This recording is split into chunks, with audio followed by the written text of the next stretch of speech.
La présentation d'aujourd'hui va se dérouler comme suit. Pourquoi l'entraînement à la toilette est important? Par la suite, on va voir comment savoir si un enfant est prêt pour un entraînement à la toilette et si le parent est également prêt. Ensuite, nous allons voir comment débuter. Donc, nous allons revoir les renforcements et récompenses, préparer la salle de bain, un horaire, établir une routine et la consistance. Pourquoi l'entraînement à la toilette est si important? L'entraînement à la toilette est important. Lorsqu'un enfant n'est pas entraîné à la toilette, cela demande beaucoup de temps et d'énergie. Donc, les parents sont souvent conscients qu'il faut l'amener à la toilette, le préparer, puis l'aider dans la routine de la toilette. Pour l'enfant, il n'est pas autonome. Donc, un enfant qui est entraîné à la toilette est plus autonome et indépendant. Souvent au niveau des ressources humaines et financières, donc ça demande l'implication des parents, de la famille pour aider l'enfant lors de sa routine d'hygiène ou sa routine à la toilette. Aussi au niveau financier, au niveau de l'achat de différents items qu'on a besoin, comme des couches ou bien des serviettes humides, ça demande d'investir des coûts. L'acceptation sociale aussi, puis au niveau de l'hygiène. Comment savoir si un enfant est prêt pour un entraînement à la toilette? Donc, il est important de voir s'il y a des signes qui démontrent qu'un enfant est prêt. Les signes qui peuvent nous indiquer qu'un enfant est prêt pour un entraînement, c'est qu'il montre de l'inconfort lorsqu'il est mouillé ou souillé. Donc, l'enfant va se sentir inconfortable, il va gigoter ou il va toucher la couche, par exemple. Peut rester propre durant au moins 1 heure. Donc, l'enfant ne se souille pas, ne se mouille pas pendant une période d'environ 1 heure. Reste au sec durant les siestes et l'horaire pour produire sur la toilette est prévisible. Donc, on peut savoir qu'un enfant est plus disposé à produire, mettons, le matin ou après le souper, par exemple. L'enfant montre de l'intérêt dans les tâches de salle de bain et, en général, l'âge approprié pour commencer un entraînement à la toilette est environ à l'âge de 2 ans et plus. Comment savoir si un enfant n'est pas prêt pour un entraînement à la toilette? Donc, l'enfant ne montre aucun inconfort lorsqu'il est mouillé ou souillé. Il a une réaction négative lorsqu'il est dans la salle de bain ou à la toilette. A une condition médicale qui peut affecter l'entraînement à la toilette. A une condition physique qui peut affecter l'entraînement à la toilette. Il est important aussi pour les parents ou le soignant d'être prêt. L'entraînement à la toilette demande beaucoup de travail physique et émotif et demande une implication des parents ou du soignant. La collaboration est essentielle de tous les gens impliqués dans la vie de l'enfant. Les parents, les éducateurs, les grands-parents, s'il y a des gardiens-gardiennes aussi, il est important de s'impliquer. Avez-vous considéré le temps et l'effort? Donc, c'est une question très importante à se poser. Donc, est-ce qu'on a le temps et est-ce qu'on est disposé à mettre des efforts pour un entraînement à la toilette? Parce que la constance est très importante dans ces stratégies. Où débuter? Premièrement, il faut choisir les renforçateurs et les récompenses. Une récompense doit être renforçante et motivante pour avoir un effet positif.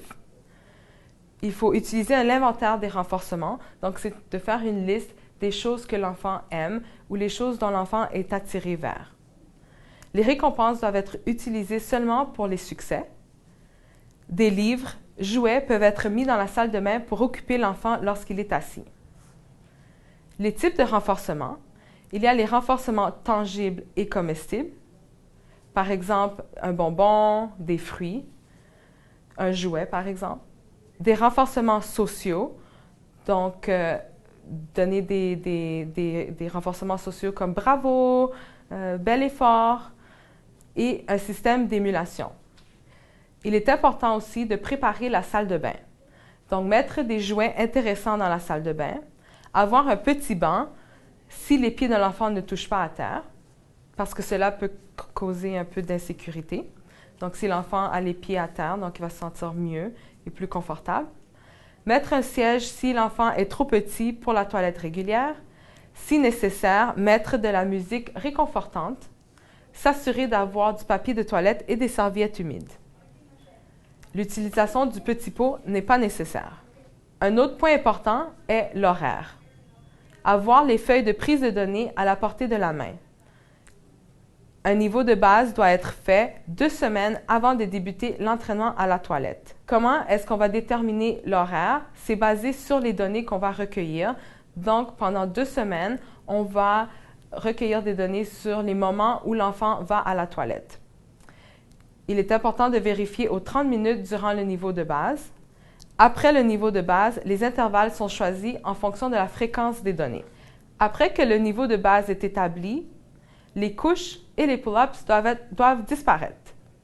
Il faut inclure un horaire naturel. Par exemple, avant d'aller en voiture, avant le coucher et au lever, sont des horaires naturels lorsque la plupart des gens vont aux toilettes. Il est aussi important d'établir une routine. Indiquer toilette de façon verbale, des photos, des images ou des signes. Baisser les pantalons et sous-vêtements. Asseoir l'enfant, jamais plus de 2 fois l'âge de l'enfant en minutes. Produire et renforcer. Essuyer. Tirer la chasse d'eau. Habiller. Laver et sécher les mains. Répéter à chaque intervalle. Donc, c'était un exemple de routine de toilette. Pour assurer le succès de l'enfant, il est primordial d'être constant. Il faut être constant avec les intervalles dans les différents environnements, par exemple à la garderie, à la maison, chez les grands-parents, avec les personnes, le matériel utilisé et la routine. Donc, la routine doit être très semblable, la routine doit être pareille dans différents environnements. L'autre chose qui est très importante avant de débuter est la prise de données.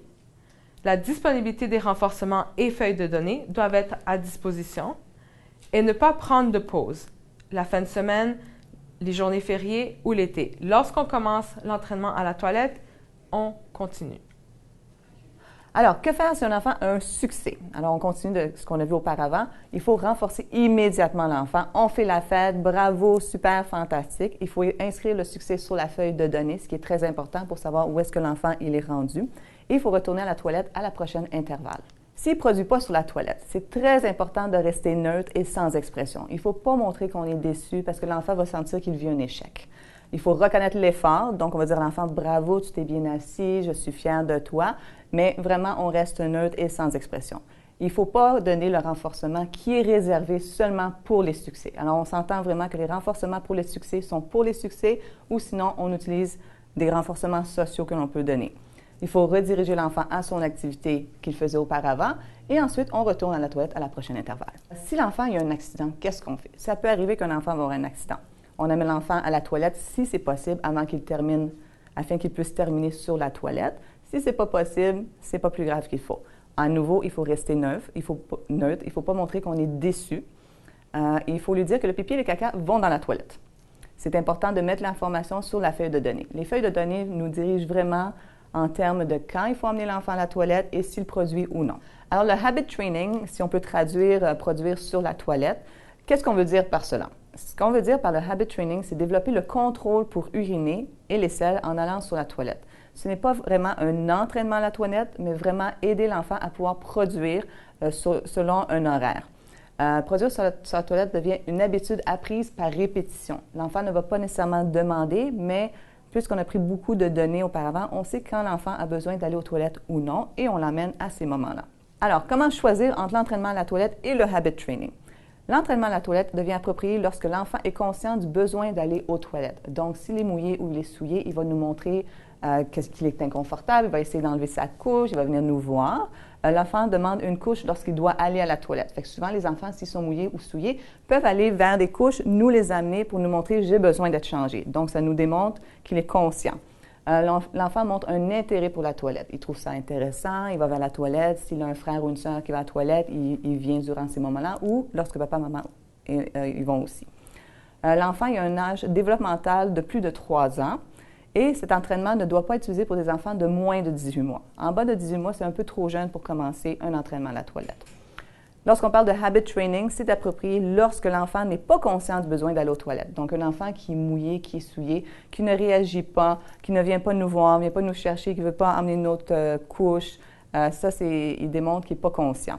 La personne a plus de 6 ans et d'autres techniques n'ont pas fonctionné auparavant. Donc, on a essayé plusieurs façons avant l'âge de 6 ans, ça n'a pas fonctionné, donc le habit training pourrait être approprié pour un enfant.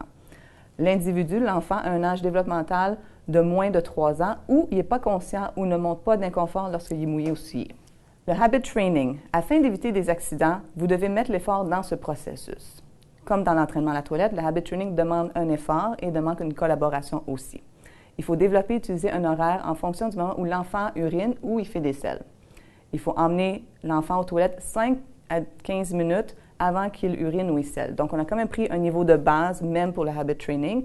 Et à ce moment-là, lorsqu'on a notre niveau de base, on l'amène entre 5 et 15 minutes avant qu'il doit produire ou qu'on a déterminé qu'il produisait. On l'emmène à la toilette afin de pouvoir amener un succès pour l'enfant. Des petits conseils et des outils à garder en note. Premièrement, créer un environnement confortable avec des jouets favoris. C'est très, très important. Plus c'est motivant, plus on a de chance d'avoir des succès. Ensuite, il faut utiliser des renforcements qui sont réservés seulement pour la toilette, donc pour l'entraînement à la toilette comme pour le habit training. Il faut mettre un peu d'eau sur le ventre de l'enfant ou faire couler l'eau du robinet. Ça, on peut l'estomper avec le temps, donc réduire.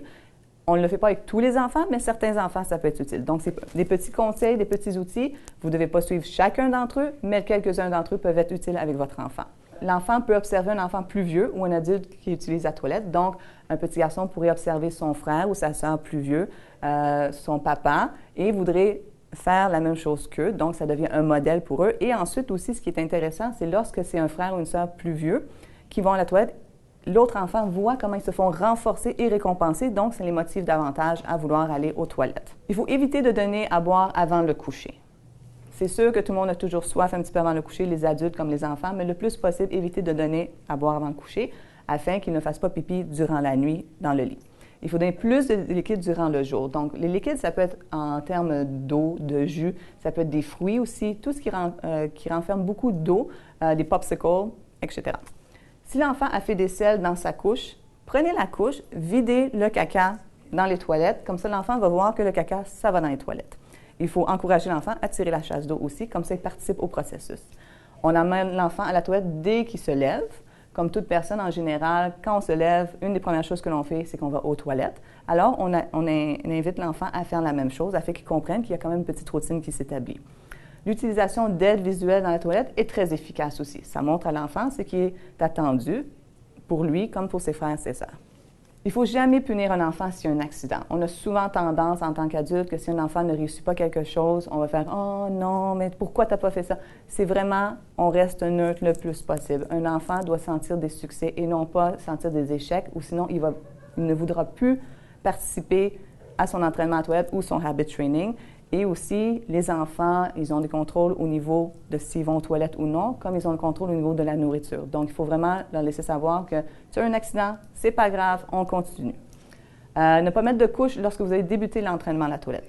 Plusieurs personnes font cette erreur.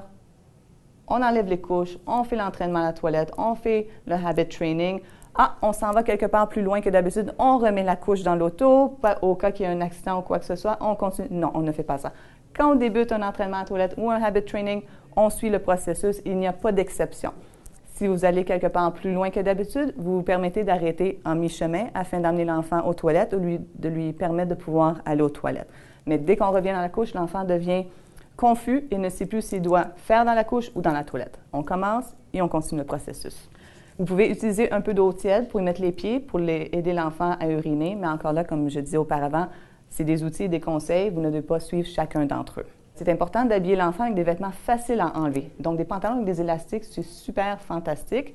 Si l'enfant doit aller, des fois, les enfants attendent à la dernière des secondes, des minutes. On baisse les pantalons, l'enfant peut le baisser facilement, aisément, il va aux toilettes. S'il y a un bouton à détacher, défaire la fermeture éclair, ça peut être plus long et il peut y avoir des accidents à ce moment-là. Lorsque l'enfant est vraiment bien entraîné à la toilette, à ce moment-là, vous pouvez vraiment remettre les pantalons avec les boutons, les fermetures éclair, parce que l'enfant va savoir et va comprendre le temps environ que ça prend et il n'y aura pas d'accident à ce moment-là. D'autres conseils et outils que nous avons, c'est d'encourager l'enfant à essayer de s'essuyer après la toilette. Cela, ça va l'outiller pour l'entraînement à la toilette et aussi pour lui permettre d'être plus autonome. Utilisez une minuterie comme référence visuelle, comme ça l'enfant va savoir combien de temps il doit rester assis. Le temps, c'est très abstrait pour n'importe qui. 5 minutes peut paraître très long, comme 5 minutes peut paraître très court. Il y a des minuteries qui montrent avec la couleur rouge le temps. Donc l'enfant, si on utilise quelque chose comme ça peut vraiment déterminer à l'enfant, il va savoir combien de temps il doit rester assis. Ne pas renforcer l'enfant lorsqu'il produit, cela pourrait le distraire. Vous attendez que l'enfant ait terminé son pipi dans la toilette ou terminé son caca, et là, on renforce. Parce que s'il commence à faire pipi, on renforce, l'enfant peut être distrait, peut arrêter, il peut y avoir un accident, du pipi partout, donc on attend qu'il termine et ensuite, on renforce. Être patient. Il faut très, très, très être patient. L'entraînement à toilette ne se fait pas du jour au lendemain. C'est un processus, ça prend du temps. Découragez-vous pas. On va y arriver en bout de ligne. Entraînement à toilette ou habit training, un des deux va sûrement arriver. Donc, il faut vraiment être patient, consistant, s'entraider, collaborer tous ensemble, et ça prend plus de temps qu'on le pense. Les erreurs qu'on doit éviter. L'inconsistance dans l'horaire. Lorsque nous avons établi un horaire avec votre enfant, il faut le suivre. C'est très, très important. Pas à la minute près, mais dans les 5 minutes plus ou moins. C'est très important parce que l'enfant nous a démontré quand il termine de boire quelque chose ou quand il termine de manger quelque chose, un certain nombre de temps après, il a envie, un certain nombre de temps après, il va produire sur la toilette. Donc, c'est important de suivre son horaire.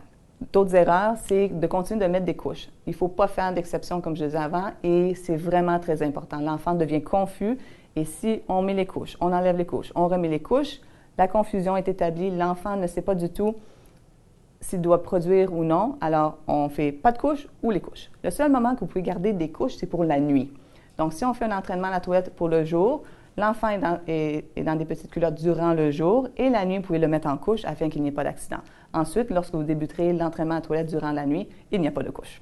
Jamais punir l'enfant. On s'est entendu là-dessus auparavant, mais je le rementionne, on ne punit pas l'enfant s'il ne produit pas ou s'il a des accidents. Asseoir l'enfant trop longtemps sur la toilette. Comme on a dit auparavant, c'est jamais 2 fois plus l'âge de l'enfant. Donc, si un enfant a 3 ans, c'est pas plus de 6 minutes. Si l'enfant a 5 ans, pas plus de 10 minutes. C'est très important. Un enfant qui reste sur une toilette trop longtemps, ça peut devenir quelque chose de très aversif pour l'enfant et il ne voudra pas participer dans le futur. Assurez-vous que l'enfant n'a pas accès à ces renforcements. Les renforcements ne sont que pour l'entraînement à la toilette et rien d'autre. Des obstacles. Les obstacles, ça peut arriver occasionnellement et ça peut être frustrant pour les parents. Il y a des causes qu'il faut identifier, d'accord? Des fois, il y a des changements dans le ou les médicaments, si un enfant prend des médicaments. Il peut y avoir une nouvelle diète, une maladie. Donc, des fois, il peut y avoir la gastro. Donc, au niveau d'une gastro, on sait qu'ils ont la diarrhée assez fréquemment. Donc, ça peut être un obstacle. Un changement de saison affecte beaucoup les enfants. Changement d'heure aussi. Souvent, on va voir que les enfants vont avoir des réactions au changement d'heure, tout comme les adultes aussi. Des vacances. On s'en va en vacances, donc l'horaire est complètement changé de l'habitude. Changement de routine, changement dans la famille ou à l'école. Donc, une mort, un divorce, une séparation, un mariage, un baptême, n'importe quoi. Ça peut être positif ou moins positif, mais n'importe quel changement peut amener certains obstacles durant l'entraînement à la toilette ou le habit training. Comment on fait face aux obstacles? Une des choses importantes, c'est d'identifier la cause. Lorsque vous avez identifié la cause, vous savez où aller à partir de ce moment-là. C'est important de discuter avec votre médecin de toute difficulté au niveau physique, constipation, infection, etc. Il ne faut pas que vous montriez que vous êtes frustré. L'enfant ne sait pas ce qui se passe, c'est quelque chose, ça peut être un changement hormonal, ça peut être un changement au niveau de la nourriture, ça peut être n'importe quoi. Donc, c'est vraiment important d'identifier la cause et de ne pas montrer que vous êtes frustré. C'est important de retourner aux stratégies qui ont fonctionné auparavant. Ce qui a fonctionné devrait fonctionner à nouveau. Des fois, on fait des petits ajustements. Puis de continuer, bien sûr, les renforcements, c'est ce qui est le plus important. Des difficultés que l'on peut avoir lors de l'entraînement à toilette ou le habit training. Qu'est-ce qu'on fait si votre enfant, a peur de la salle de bain? Essayez de rendre la salle de bain le plus intéressant possible. C'est très important de mettre un petit peu de musique douce, des petits jouets, des petits livres, mais seulement pour l'entraînement à toilette ou le habit training. Qu'est-ce qu'on fait si votre enfant a peur de la toilette? La toilette, ça peut faire peur à certains enfants. De un, le bol de toilette peut être un peu froid. Lorsqu'ils sont assis, l'eau peut être un peu froid pour eux aussi. Donc, c'est d'assurer qu'il y a un certain confort ou de mettre un petit siège, comme on disait aussi. Ce qui est important, c'est au niveau des pieds. Si les pieds ne touchent pas à terre, des fois, ça peut faire peur à l'enfant. Ils vont penser qu'ils vont tomber dans le bol de toilette. Alors, on met un petit banc. On essaie de leur montrer que la toilette n'est pas un environnement qui fait peur, mais ce qui peut être un environnement plutôt agréable. Qu'est-ce qu'on fait si votre enfant ou l'enfant veut tirer la chasse d'eau continuellement? On peut lui donner un nombre de fois qui peut tirer la chasse d'eau. Alors, on peut lui dire, tu as terminé, tu tires la chasse d'eau, et c'est fini, et on le redirige vers autre chose. Qu'est-ce qu'on fait s'il a besoin d'écraser ses selles? Souvent, les enfants qui ont besoin d'écraser leurs selles, ça vient d'un besoin sensoriel. Donc, une chose qu'on recommande, vous pouvez utiliser des choses qui sont similaires, comme de la pâte à modeler, de la farine mouillée avec de l'eau, des choses qui peuvent aller rechercher son besoin sensoriel. Et c'est important aussi de consulter un professionnel dans le domaine à ce niveau-là. Qu'est-ce qu'on fait s'il urine à l'extérieur de la toilette? Souvent, cela arrive avec les petits garçons, donc juste assurer que le pénis est vers le bas. Et il y a des petits sièges où est-ce qu'il y a une petite soucoupe qui empêche le pénis de, mettons, le lever. Et s'il lève, ça va le guider un petit peu vers le bas. Donc, au niveau du pipi, ça devrait empêcher des accidents. Et si une petite fille, assurez-vous qu'elle soit bien assise afin que le pipi aille vers le bas et non pas vers le haut si elle est assise trop proche du bol de toilette.